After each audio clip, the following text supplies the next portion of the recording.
बिस्मिल्लाहिर्रहमानिर्रहीम। तीसरा हिस्सा हमारे पास है जी कि इल्लतुल उक़ूबा। उक़ूबा कहते हैं पनिशमेंट को, इल्लत का अंग्रेजी तर्जमा होगा काज।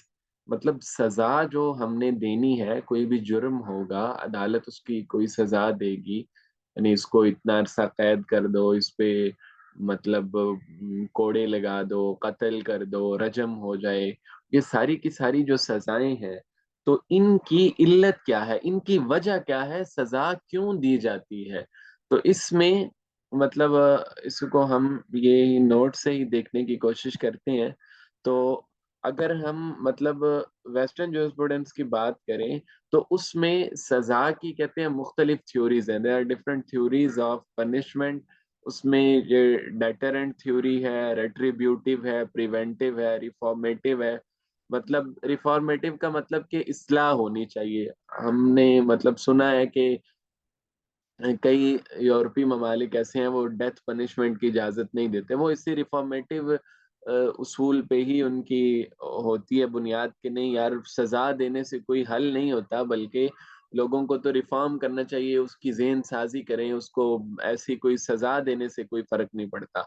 और इसी तरह बाज ऐसी भी थ्योरीज राइज हैं कि प्रिवेंशन होनी चाहिए, जुर्म को मुकम्मल तौर पे ख़त्म होना चाहिए, लिहाजा उसमें वो बड़ी से बड़ी पनिशमेंट की बात भी कर सकते हैं। इसी तरह डेटरेंट का मतलब कि वो एक सजा ऐसी हो कि जुर्म मुजरिम को तो उस अंदाज से बहुत ज्यादा फर्क ना पड़ता हो, लेकिन यह है कि खौफ बर्पा किया जाए मुआशरे में, कि जो जराइम के हवाले से इतना खौफ पैदा कर दिया जाए कि कोई और बंदा जुर्म ना कर सके। तो यानी ये मुख्तलिफ नजरियात हैं मगरबी उसूलों में, उसूल कानून में, जो सजा का नजरिया जिसके मुतालिक होता है, यानी सजा देनी क्यों है।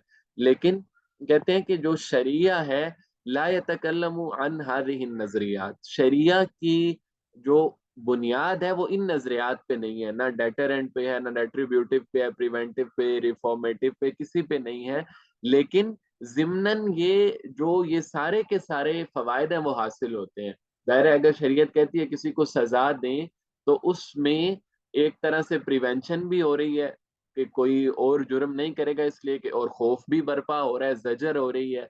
मतलब जिमनन तो ये सारे की सारी चीजें हासिल हो जाती हैं, लेकिन बुनियादी मकसद शरीयत का ये नहीं है। तो जो बुनियादी मकसद है जिसकी वजह से सजा दी जाती है, तो वो कहते हैं कि मकासिद शरिया का एक टॉपिक है कि शरीयत के मकासिद क्या होते हैं, पर्पसेस क्या हैं।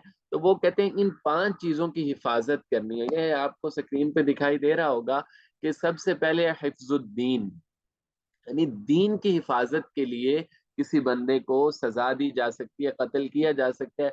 दीन की हिफाजत से क्या मुराद है, जैसे इर्तिदाद है, अपोस्टेसी है, तो उसमें कत्ल किया जाना, आपको पता है उसकी सजा कत्ल है, तो वो अब ये दीन की हिफाजत के लिए है।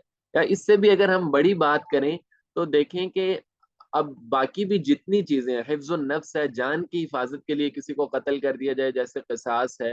हिफ्जुन नस्ल है, मतलब अगर कोई बंदा किसी की इज्जत को तार तार करता है, यानी उस पे जिना का इल्जाम लगाता है, तो हम उस पे हद कज़फ का कॉन्सेप्ट पढ़ते हैं। इसी तरह अगर किसी ने जिना किया, तो उसके लिए कोड़े हैं, रजम है। तो ये नस्ल की हिफाजत है ना बुनियादी तौर पे।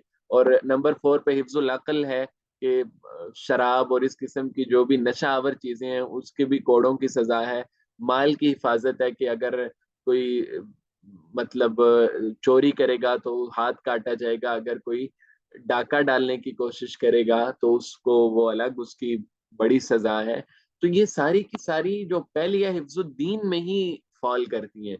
अगर हम इसको थोड़े से ब्रॉडर पर्सपेक्टिव से देखें, तो हमें नफ्स की हिफाजत की सजा, यानी जान की हिफाजत की सजा, नस्ल की, अकल की, माल की, ये सारी की सारी अल्लाह ताला ने दी है ना। तो अल्लाह ताला ने दीन के जरिए हमें बतलाया है ना।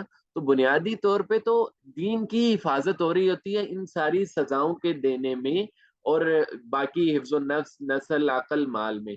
लेकिन फिर इनको हम तकसीम करते हैं कि दीन की हिफाजत के तौर पे सजा दी जा सकती है, उसमें इर्तिदाद आ जाएगा।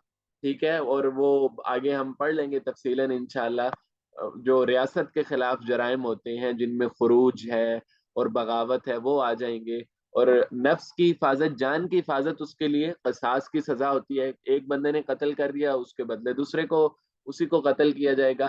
نسل میں پہلے بھی ہم بات کر چکے کہ یا تو قذف ہے. قذف کا مطلب کہ کسی بندے نے کسی دوسرے پہ یہ الزام لگا دیا، کسی مرد پہ یا عورت پہ، کہ یہ زنا جیسی گندی عادت میں ملوث ہے، تو اگر وہ جرم ثابت نہ کر سکا تو پھر اس کو سزا دی جائے گی، حد قذف والی، کوڑے لگائے جائیں گے. اور اس طرح اگر کسی نے کسی کا نسب خراب کرنے کی کوشش کی، یعنی شادی شدہ عورت ہے اور اس کے ساتھ زنا کرنے کی کوشش کی، تو اس کو رجم کیا جائے گا.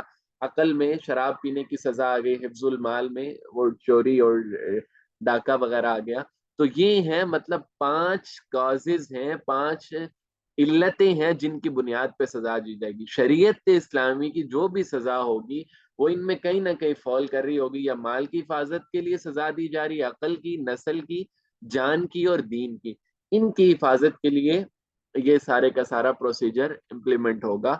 تو خلاصہ کلام یہ کہ شریعت کی جو سزاؤں کی علت ہے، کاز ہے، وہ کسی ایک نظریے پہ نہیں ہے کہ جی ڈیٹرنٹ ہو تو اس میں پھر ریفارمیٹو نہ آ رہا ہو، بلکہ وہ سارے کے سارے مقاصد حاصل ہو جاتے ہیں. لیکن بنیادی جو حفاظت ہے وہ دین، نفس، نسل، عقل اور مال کی ہوگی. اس کی بنیاد پہ سزائیں دی جائیں گی. اور یہاں پہ ایک انتہائی اہم چیز ہے، وہ یہ کہ یہاں سے سوال پیدا ہوتا ہے کہ یار دیکھیں کہ اگر کوئی عورت ہے، کوئی مرد ہے، وہ عدالت میں جاتا ہے دعویٰ لے کے جی میرے ساتھ زیادتی ہوئی ہے، تو شریعت کے جو قانونی اعتبار سے اس کا یہ ہے کہ اس کے پاس 4 گواہ ہونے چاہیے. اگر 4 گواہ نہیں ہوں گے تو اس کا مطلب ہے کہ وہ دوسرے پہ الزام لگا رہا ہے زنا کا، حد قذف اس پہ جاری ہو جائے گی. تو گویا کہ مطلب اللہ نہ کرے، جیسے کچھ عرصہ پہلے ہوا بھی کہ ایک چھوٹی بچی سی، اس کے ساتھ ظالموں نے زنا کیا، اور پھر اب ظاہر ہے اس کے 4 گواہ بھی نہیں مل سکتے، تو لوگوں نے ایسی باتیں کرنے کی کوشش کی کہ یار اس کے پاس تو اب 4 گواہ نہیں ہے، تو لہٰذا بچی کے گھر والوں پہ ہی حد قذف جاری ہو جائے گی کہ وہ الزام لگا رہے ہیں. تو وہاں یہ تھوڑی سی مطلب کلیئر کرنے کی ضرورت ہے کہ حد قذف کا تعلق مطلب جرم کی جو پارٹی ہے اس کے ساتھ نہیں ہے، وکٹم کے ساتھ نہیں ہے. حد قذف کا تعلق، حد قذف کا تعلق ہے عام لوگ جو تیسری جگہ پہ چسکے لے رہے ہوتے ہیں. اس کے لیے تو یہ ہے کہ اگر خدا نہ خواستہ کسی بچی کے ساتھ یا کسی بڑی عمر کی خاتون کے ساتھ ایسا کوئی واقعہ پیش آ جاتا ہے، تو اگر اس کے پاس 4 گواہ نہیں بھی ہیں تو وکٹم پہ حد قذف نہیں جاری ہو سکتی کہ آپ الزام لگا رہے ہو. وہ تو پہلے ہی مجرم، مطلب کمزور ہے، یا اس کے ساتھ پہلے ہی زیادتی ہوئی ہے. تو اس میں ہم زیادہ سے زیادہ یہ کہہ سکیں گے کہ جی 4 گواہ نہیں ہے تو رجم کی سزا تو نہیں ہوگی، جو قرآن کا ایک بیسک تصور ہے حدود والا. لیکن آگے ہم انشاءاللہ پڑھ لیں گے کہ قرآن مجید اور دوسری نصوص نے ہمیں اجازت دی ہے کہ تعزیرات میں شریعت کے دائرہ کار میں رہتے ہوئے ہی ریاست یا عدالت کوئی بھی سزا دے سکتی ہے. اس کو قتل بے شک کر دے، قتل سے بڑی تو کوئی سزا نہیں نا، قتل کر دینا اور بے درد یعنی دردناک طریقے سے قتل کر دیا جائے، اس کی بھی شریعت اجازت دیتی ہے. تو ایسا کوئی طریقہ نہیں ہے کہ لوگ جو یہ کہہ دیتے ہیں کہ جی اسلامی نظام قانون میں تو یہ ہے کہ مجرم کو پوچھا ہی نہیں جاتا، بلکہ اس پہ بھی حد قذف جاری ہو جاتی ہے. تو حد قذف کا تعلق وکٹم کے ساتھ نہیں ہے، بلکہ حد قذف تو جو معاشرے میں ایسے ہی لوگ باتیں پھیلانے والے ہوتے ہیں، الزام لگانے والے ہوتے ہیں، ان کے لیے ہے. مجرم کی پوری داد رسی ہوتی ہے اسلامی نظام قانون میں، اور وہ اگر حدود کے دائرہ کار میں نہ ہو رہی ہو تو تعزیرات میں اس کو بڑی سے بڑی سزا دی جا سکتی ہے. اور اس میں جیسے کہ ڈیتھ پنشمنٹ، اور بڑی سے دردناک طریقے سے ڈیتھ پنشمنٹ، اس سے بھی کوئی اعتراض نہیں ہوگا.